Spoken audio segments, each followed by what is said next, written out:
Salve galera, sejam muito bem-vindos ao canal Meus Prego Animes, eu sou o Diogo e hoje a gente vai mergulhar em um tema que eu considero um pouco reflexivo.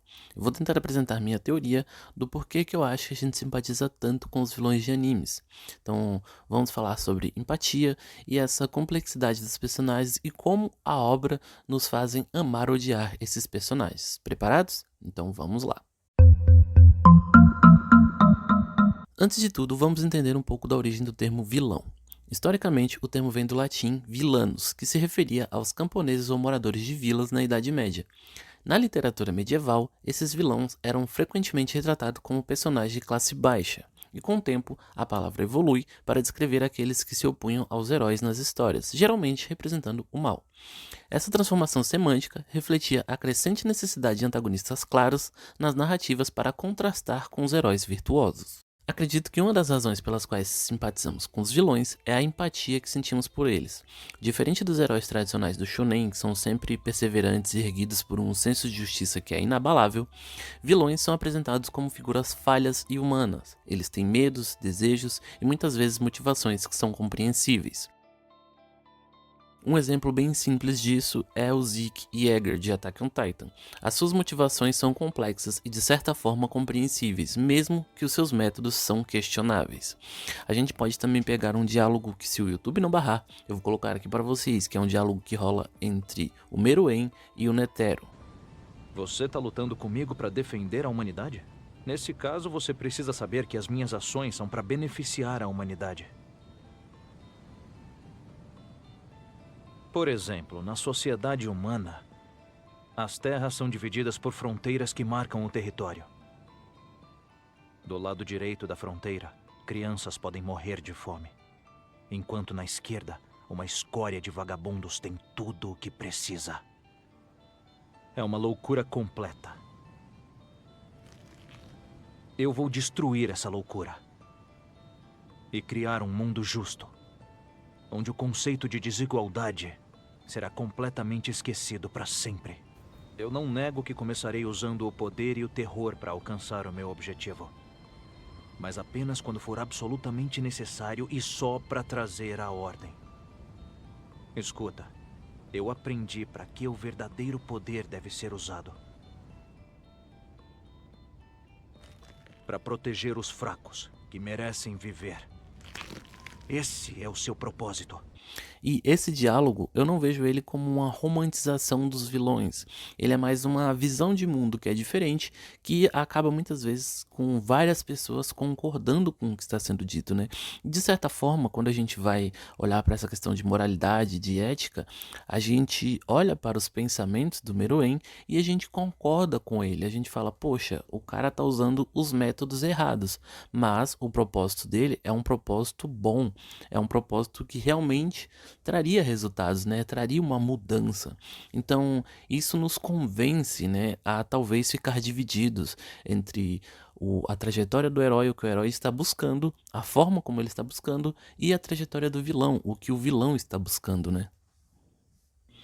E muitas vezes quando a gente vê um vilão que, assim como nós, são falhos, tem dificuldades, a gente acaba criando uma conexão com eles, porque afinal na vida real também caímos e a gente nem sempre sabe como levantar, nem sempre tem essa perseverança, né? E note que aos poucos, né, as obras elas foram mostrando esses vilões com os avanços de uma forma em que não precisa estar explícito. Você acompanha a história do Goku, que é o protagonista, né? Seria o nosso herói, digamos assim. O Freeza não precisa chegar necessariamente falando pra ele, ah, eu sou o mal, eu sou o vilão. Basta você entender que se você está acompanhando a jornada do Goku e aparece, né, um antagonista, alguém que vai ser ali o seu rival, você automaticamente já o associa como um vilão, né? Mesmo que você não tenha visto ali ele cometendo atos errados ou alguma crueldade, mas você já entende implicitamente que aquele será o vilão. E claro que existem, né, esses vilões que são mais complexos, né, que são esses que fazem a gente entender o seu ponto de vista, mesmo que a gente não concorde, né, como é o caso do Meruem, mas também existe uma certa romantização nos vilões, né, em alguns vilões. Algumas obras, né, de anime muitas vezes romantizam, né, esses vilões para que a gente possa amar odiá-los, né, e isso é feito através de narrativa que é uma narrativa criada de uma forma envolvente, que explora bem essa perspectiva dos vilões, né?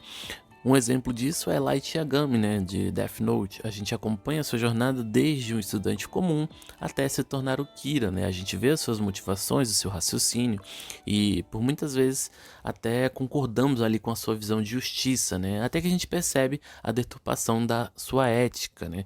Então a gente vê que rola uma romantização ali, né, da forma do Kira pensar, né, e isso nos faz questionar, né, será que o que ele está fazendo não é errado? Será que o que ele está fazendo é certo?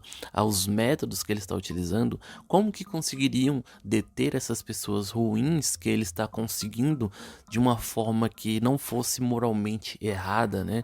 O sistema é falho, o sistema não está ajudando, ele está ajudando, então toda essa construção, essa narrativa vai fazendo você se questionar e muitas vezes acabar ficando do lado do antagonista. Existe também um aspecto filosófico nisso, né? Vilões frequentemente refletem complexos que encontramos na vida real. Nietzsche, em obras como Além do Bem e do Mal, e Assim Falou Zaratustra, explora a ideia de que o ser humano é inerentemente imperfeito e que nossas falhas são parte da nossa natureza. Então, só para dar um pouco mais de contexto, Assim Falou Zaratustra é uma obra de Nietzsche onde ele usa Zaratustra, o profeta fundador do zoroastrismo, como um personagem central.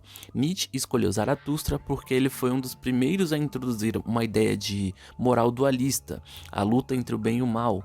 Então, Nietzsche utiliza isso para explorar suas próprias ideias sobre moralidade e natureza humana.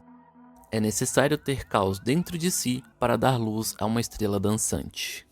Então, quando a gente vê vilões que enfrentam dilemas éticos e morais, estamos vendo uma representação dessas ideias filosóficas. Isso nos faz simpatizar com eles, pois vemos neles reflexos das nossas próprias falhas e das nossas próprias lutas.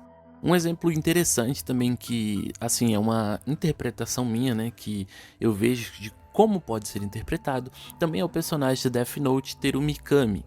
Ele é alguém que se inspira completamente em Kira e segue os seus ideais cegamente, né? Então, isso mostra como a lógica do vilão pode ser sedutora e como as pessoas podem cair nesses ideais, né? Mikami acredita estar fazendo o bem ao seguir Kira, mesmo que a sua percepção de justiça esteja completamente deturpada, digamos assim. E eu vejo isso como uma crítica sutil à forma de como ideologias extremistas podem manipular e distorcer o senso de moralidade das pessoas, né? De certa forma, podemos ver em Mikami uma representação dos próprios telespectadores que compraram a ideia de Kira. Quando acompanhamos a perspectiva de Kira, podemos ser seduzidos por sua lógica e começar a questionar a nossa própria moralidade. Mikami nos mostra o perigo de seguir cegamente uma ideologia sem questionar os fundamentos éticos. Assim, ele serve como um espelho refletindo como podemos ser influenciados e manipulados por narrativas que são poderosas. Então, galera, só para concluir, eu acredito que a gente simpatiza com os vilões de animes porque eles são apresentados de maneira complexa e humana. Eles têm falhas, medos e motivações que a gente pode compreender, mesmo que a gente não concorde com os seus métodos. Além disso, a romantização desses personagens e a exploração de suas perspectivas nos fazem questionar nossas próprias ideias de certo e errado. Mas e vocês, o que acham? Qual vilão de animes você mais simpatizam e por que simpatizam com seus ideais ou com seus métodos?